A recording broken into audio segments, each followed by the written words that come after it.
Hi, I'm Niels. I'm Solution Manager at ETAS and I'm responsible for the virtual calibration solution.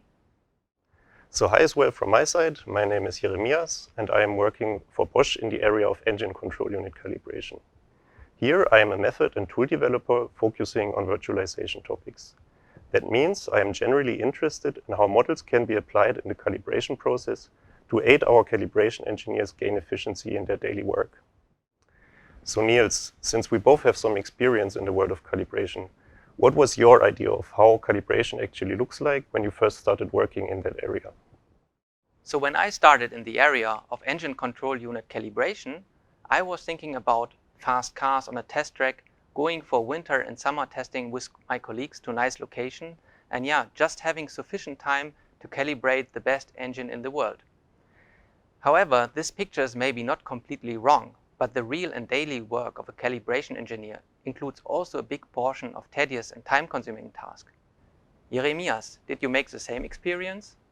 Yes, for sure. Talking to my calibration colleagues, I got a good impression of what are the little and maybe also not so little challenges of working with real systems. That obviously starts with the availability of a vehicle or testing facilities. Usually in a calibration project, both vehicles and testing facilities are limited, while at the same time there is a tight testing schedule to be followed. Now, if a vehicle is available, the procedure before starting an actual test may be cumbersome as well. For example, the desired driver may not be available, exhaust analyzers or sensors may need to be calibrated, and temperature preconditioning is usually necessary, which simply translates to waiting until the engine and exhaust line have reached ambient temperatures. Even chassis dyno experiments for preconditioning may be necessary to reach a well-defined initial state of the exhaust line. So this just illustrates that there is a rather long checklist of things to be considered before performing, for example, a test lap on a track and starting the actual calibration work. Now, obviously, after a lap, the system state is not the same anymore, and you may end up cooling down the engine again. On top of that, we are dealing with a situation of increasing complexity of powertrain systems and an increasing variety of test parameters to be considered. The ECU functions itself represent a highly coupled system with many equations, so that changes you apply in a certain functionality may have an impact on the overall system behavior that may not be easily traceable or transparent for you. And these type of highly coupled problems are usually solved only with a lot of iterations, a lot of tests, and of course a lot of discussions also amongst the involved engineers. Thanks, Jeremias. Based on your examples, it becomes clear that it's not only fun to work as a calibration engineer, but also means time-consuming tasks when dealing with real prototypes. You have mentioned that many engineers from different areas, like software development, function development, system development, and calibration engineers, have to share the same and limited number of real prototypes. Furthermore, there are strong dependencies between all these work packages, and this leads to a lot of required testing. In the last years, the demand for testing has significantly increased. But why is this the case? This is because of market trends like hybridization, high variety of powertrain topologies, and especially more stricter emission legislation like Euro 7. All of these trends increases powertrain complexity, and this leads typically to more effort for powertrain calibration and validation. More iterations, and thus more development time is needed. Also, the demand for real prototypes increases, and also demand for real and expensive measurement equipment increases. It becomes clear that this is exactly the opposite of what we want to achieve. But how to cope with complexity and become more efficient in powertrain development? Our answer on this question is virtualization.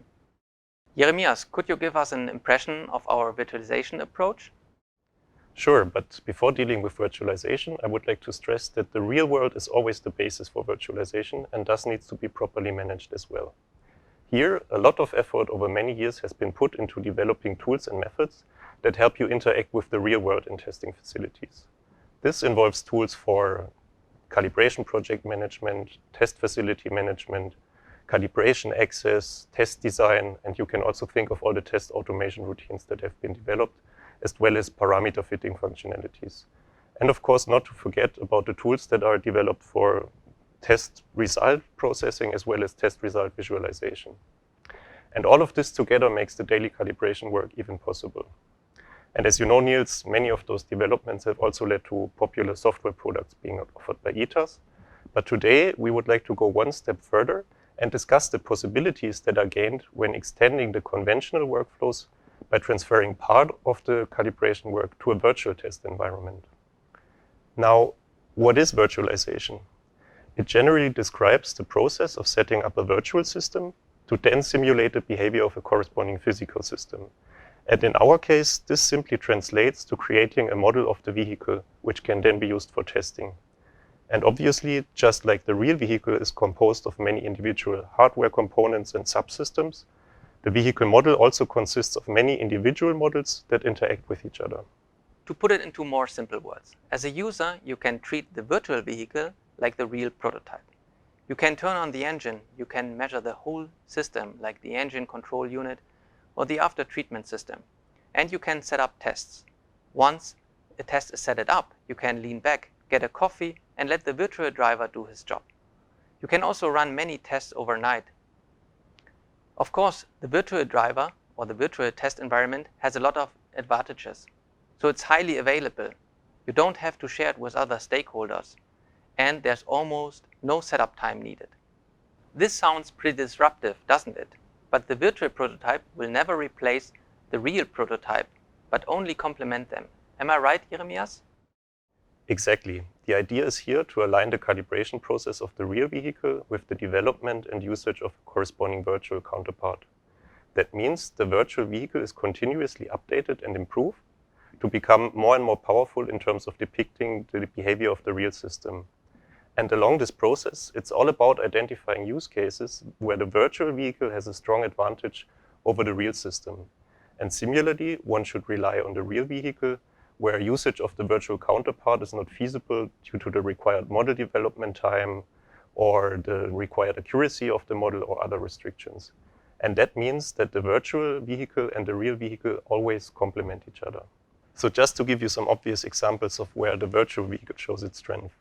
One very strong point is that the only prerequisite to make use of the virtual vehicle is just a PC. Also, the virtual vehicle can be duplicated as many times as necessary. And while this sounds like a pretty trivial point, it's really a strong argument because it offers a lot of new possibilities in terms of both test automation and test parallelization. Also, every trip you perform with the virtual vehicle is 100% reproducible, and you can set the initial conditions of your system to any arbitrary value.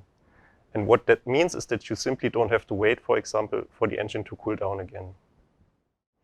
Reproducibility of tests is important to efficiently evaluate calibration data changes. But using real vehicles, and even on test benches or even by using robots to actuate the driver pedals, you will never be able to get two equal tests. This makes a comparison of calibration data changes very difficult. It sounds pretty easy, but reproducibility is one of the biggest advantages of a SIL-based prototype. Yes, that's certainly a big advantage, especially when considering that this characteristic is very important when using the virtual vehicle for scanning a very large test space of different driving scenarios as well as boundary conditions. One of the most challenging tasks in that direction is certainly emission prediction. And since it was very important for us to understand how far we can really go here in terms of virtualization, we have studied a corresponding emission simulation use case together with ETAS and developed corresponding methods and models. But why is emission simulation so important? Let's illustrate this use case to see the full potential of virtualization. In general, our goal is to minimize the environmental impact of powertrain systems. So how can we evaluate the powertrain system behavior in field? And here in field means in highly diverse operations and environmental scenarios. If we would take a real car and measure it for one particular scenario, which is shown here, simplified as settings for driver, traffic, environmental and route, then we would get only one result for this scenario. For example, one emission result. As said, our goal is to get evidence about the system behavior for all relevant scenarios, which is shown by the red line. By knowing the red line, we would be able to understand and to optimize the powertrain system performance in real-world driving. Using real prototypes for this approach is for sure very costly and not time efficient. Instead, we start our virtualization. In the virtual world, it is easily possible to configure new driving scenarios. For a manual configuration of a test scenario, you could, for instance, decide for a driver type, like an aggressive or a sluggish driver. You can define the traffic density, like stop and go. You can define the environmental conditions, like low ambient temperature. And you can define the route, for instance, the slope profile for a test trip. For this particular scenario, a simulation run is started and delivers the corresponding test results.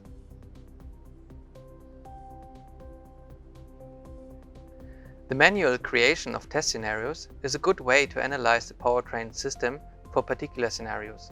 However, to answer the question of how the powertrain system performs in the field, we need to understand how people drive in real world and which geographical routes are representative.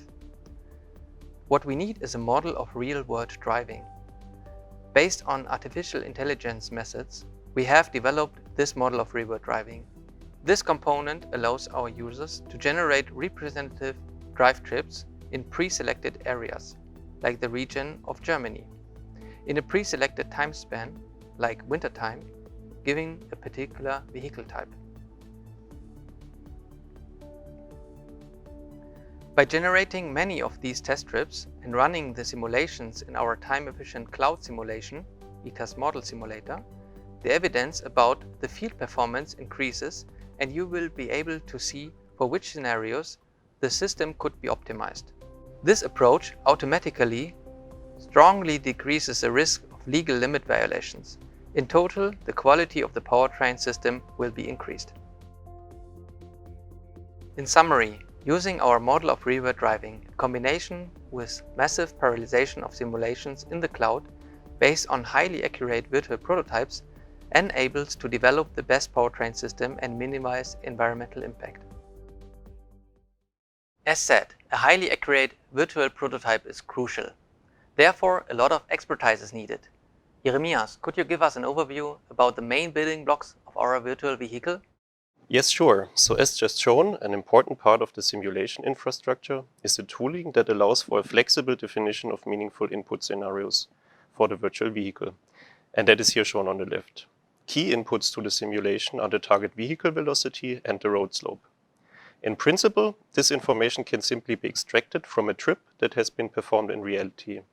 And this can indeed be interesting for model validation purposes or for enhancing a performed trip with information that was not available in reality. As an example, the trip information could be extended by an emission result in case a portable emission measurement system was not used. However, the big advantage of virtualization is that trips can be studied that haven't been performed in reality. For that purpose, the already mentioned model of real-world driving has been developed to artificially generate representative velocity trajectories using AI. The main components inside the virtual vehicle are shown in the middle of the illustration. Here, as a first step, the driver model is responsible for actuating all the pedals in the virtual vehicle in order to reach the targeted velocity trajectory. The pedal position information is then translated by the virtual ECU into corresponding set points for all actuators in the vehicle fuel and air path.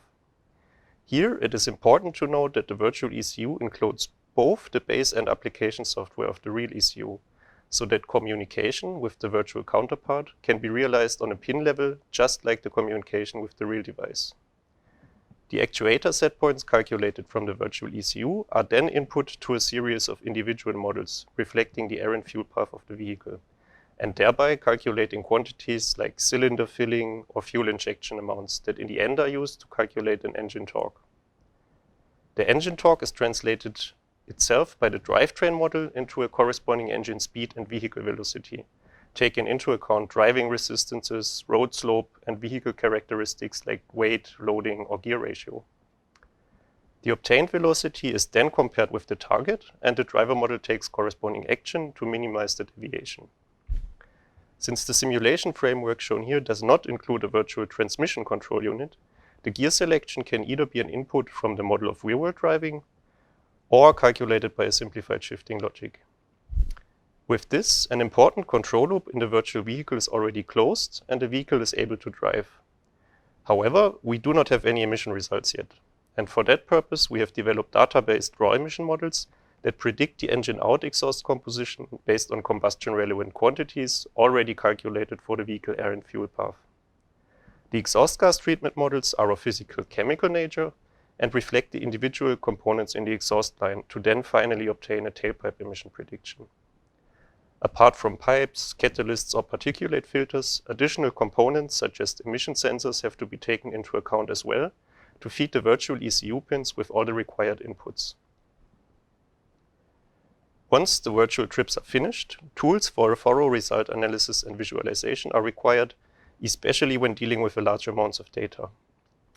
Even when considering just a small number of test trips, multiplied with different model or calibration parameter configurations, one often ends up with hundreds or even thousands of necessary simulation runs. And thus, the already shown cloud-based workflow for massive parallelization has been developed. So one of the most important models when dealing with emission simulation is the raw emission model and the exhaust gas treatment model. Jeremias, how do you achieve sufficient simulation quality and how do you deal with cold start conditions? Yes, the engine and after treatment models are of course a critical part when it comes to emission prediction. The engine raw emission models are data-based, and to train the models, the dynamic engine emission behavior is first characterized with corresponding DOE routines on an engine test bench, and this is done for the entire operating space. The corresponding data is then employed in machine learning algorithms to create relations between combustion-relevant quantities and corresponding engine emissions, such as carbon monoxide, hydrocarbons, or nitrogen oxides. This allows for achieving a high model accuracy during this training phase, which is mainly determined by the employed algorithms, the experimentally achieved coverage of possible engine dynamics and ambient conditions, as well as the quality of the data itself. However, the final accuracy in the closed-loop simulation is mainly determined by how well the virtual vehicle can reflect the combustion-relevant input quantities to these models, such as injection amounts, intake air mass, or engine temperature. This means that the key to a high raw emission model quality is actually connected to maintaining a high quality of all individual models in the virtual vehicle. Regarding the physical-chemical catalyst and filter models, the models are based on balance equations for temperature, pressure, and exhaust composition inside those devices. By numerical discretization, the equations can be solved for different axial locations of the devices, so that, for example, temperature or emission profiles can be calculated. And this is necessary to achieve a sufficient model accuracy. The balance equations include various parameters describing the employed materials or the efficiency of the chemical reactions happening inside the devices. Especially for the latter, the model parameters need to be optimized based on corresponding characterization measurements that are either performed on an engine or vehicle test bench. So similar to the data-based raw emission models, the data employed for physical-chemical model development is thus critical, and adequate measurement protocols need to be designed for efficiently identifying the model parameters. An important difference, though, to the raw emission models is given by the fact that physical-chemical models show a much higher robustness when applied to conditions that have not been part of the experimental characterization protocol, and that basic model parameters, such as the catalyst size, can be manipulated in the simulation without significantly losing model accuracy. And this means that the models can not only be employed for emission prediction of a targeted reference vehicle, but also for modified exhaust line layouts. Thank you for the explanation, Jeremias. Could you give us an introduction about how to work with a virtual vehicle and how to use the standard calibration tool Inca? Yes, sure. To give you an impression of how usage of the virtual vehicle looks like, we are first of all going to have a look at how the vehicle itself looks like in an integration environment ETAS COSIM. The boxes shown in this system diagram are nothing else than the individual model components introduced previously, which are imported here as functional mock-up units for co-simulation. For example, the raw emission model shown over here, the exhaust after treatment models, or the virtual ECU shown here. Now, given the number of input and output signals of each model component, one can already imagine that there is a lot of interfacing work behind setting up the virtual vehicle. Here, COSIM offers some help in terms of a connection manager, where inputs and outputs can be automatically connected based on similarities in the signal names. Another important task in terms of configuring the co-simulation is to define time steps for the execution of the individual model parts. For example, the exhaust raw emission models are here executed every 100 milliseconds, while the exhaust after treatment models are executed every 10 milliseconds. Once the configuration is done, an executable version of the virtual vehicle can be generated, which can be accessed in a cloud environment or in a local experiment environment as shown in this demo. The experiment environment gives the user the ability to interact with the virtual vehicle, which for example means defining a driving scenario. What I'm going to show here is the execution of a predefined driving cycle, and I'm choosing a WLTC in this case, starting with the cold engine and exhaust line. What I'm mainly doing here is to provide the virtual vehicle with a velocity trajectory to be followed and a corresponding road slope.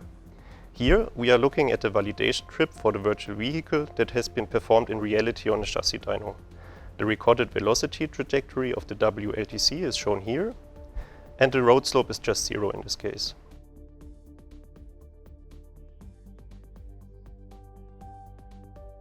The simulation scenario is now fully configured and can be activated, and with that, the simulation itself can be started as well.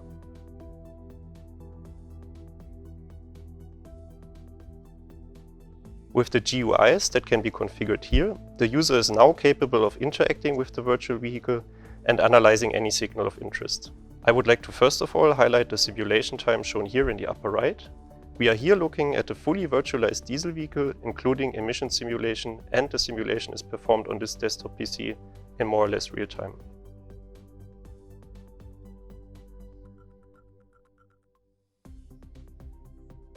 As it can be seen, the virtual vehicle is now driving, and we could, for example, now have a look at, for example, what is the temperature level in the exhaust line.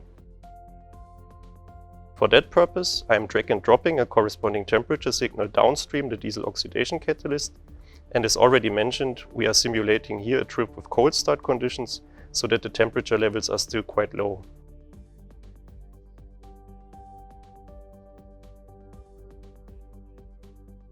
What has been shown so far mainly concerns the interaction with the plant models of the virtual vehicle.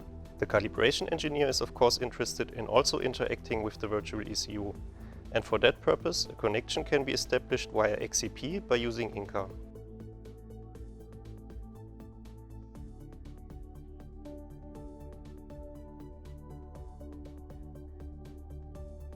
For that purpose, I have prepared a corresponding Inca experiment and will first of all upload the parameters I would like to employ for the ECU calibration.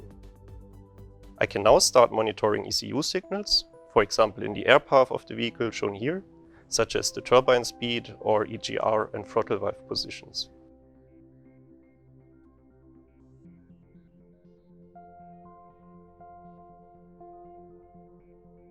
Similarly, temperatures in the exhaust line calculated by the virtual ECU can be monitored, and we are here dealing with a system containing of an oxidation catalyst, AdBlue dosing, a SCR-coated particulate filter, as well as an underfloor SCR and ammonia slip catalyst.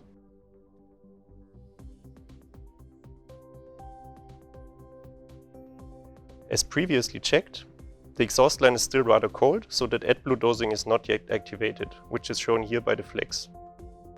However, for testing purposes, I can now manipulate the temperature thresholds for dosing of AdBlue and thus activate it.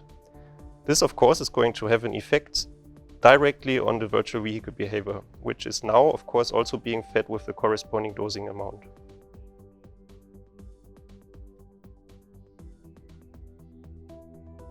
Once reverting the changes, the dosing is 0 again. Okay, so I hope with this I was able to give you a quick impression of what manual interaction with the virtual vehicle looks like. Thank you, Jeremias. This gives a good impression about how to work with a virtual vehicle. But in order to get the field performance of this virtual vehicle, we need to run it massively parallelized in the cloud. This video now shows the ETAS model simulator. The virtual vehicle is uploaded to the model repository and can be shared with other project members. Also, the test strips that are provided by the model of real-world driving are uploaded to the cloud and can be shared as well. In the model simulator, we call these test strips campaigns. By combining a virtual prototype with a campaign, a simulation job can be started. In this case, we start 1000 simulations. The model simulator will parallelize the simulations. That means each simulation run gets an own virtual machine. This accelerates the simulation speed, in this case by factor 1000. After the simulation, all the data will be aggregated in a report that can be configured by the user. To assess the model accuracy, validation trips are being performed on a chassis dyno. The trips are then repeated using the virtual vehicle, and corresponding simulated and measured emission results are being compared. As a first step of analysis, one is usually interested in the sum of emissions that have been emitted over the complete trip in terms of milligrams per kilometer. Corresponding results are here exemplarily shown for NOx emissions of a diesel vehicle for 12 validation trips, including both standard test cycles as well as various real driving trips. As shown, the virtual vehicle is capable of well reproducing trends in the emission levels for different trips, which is obviously a very important characteristic. For a more detailed result analysis, it is useful to not only have a look at the sum of emissions at the end of the cycle, but also at how the sum changes over the trip duration. As a first example, this is here shown for the WLTC that has been previously simulated in the live demo. Here, the virtual vehicle can well reproduce the experimentally observed evolution of emissions, and it should be recalled that the entire control logic of the ECU, including different engine operating modes, is taken into account. Also, the main inputs for the simulation are only the vehicle velocity and road slope, which means that the virtual vehicle is not only qualified for emission prediction, but also for investigating engine operating strategies under different driving scenarios. In the next example, the model error is significantly higher. However, the simulation still follows the experimental trends very well. And talking about model accuracy, another point worth recalling here is the fact that the measurement results are not fully reproducible, which is indicated by the shaded area in the graph. Summing up, it was shown that achieved model accuracy already allows for a meaningful comparison of different driving scenarios with respect to the corresponding emission results. Our internal analysis has shown that further model improvements are possible, so that we are confident that the chosen modeling approach can be successfully applied in calibration projects. In case you are wondering whether this also holds true for gasoline vehicles, we are currently working on a corresponding demonstrator program together with ETAS, and the results look really promising so far. Let's come to the conclusion. ETAS and Bosch have developed a complete solution including build-up virtual vehicles based on accurate physical and data-based models, including virtual ECUs, generation of real driving scenarios based on AI technology, massive parallelization of simulations in the cloud in a software-as-a-service approach, and tailored data analytics and reporting in the cloud. Based on virtualization, our idea is to enable massive front-loading and to shift many test trips into the virtual and cost-efficient world. This reduces cost for real prototypes and real measurement equipment, increases time efficiency due to available and scalable virtual vehicles, enabling reproducible testing, and increases quality of your powertrain system due to comprehensive and statistics-based validation. All right, with this we are at the end of our presentation. So thanks a lot for watching, and I hope with this we were able to give you a good impression of what our virtualization approach looks like. So if you're interested in our simulation services, we would be happy if you contact us. Thank you.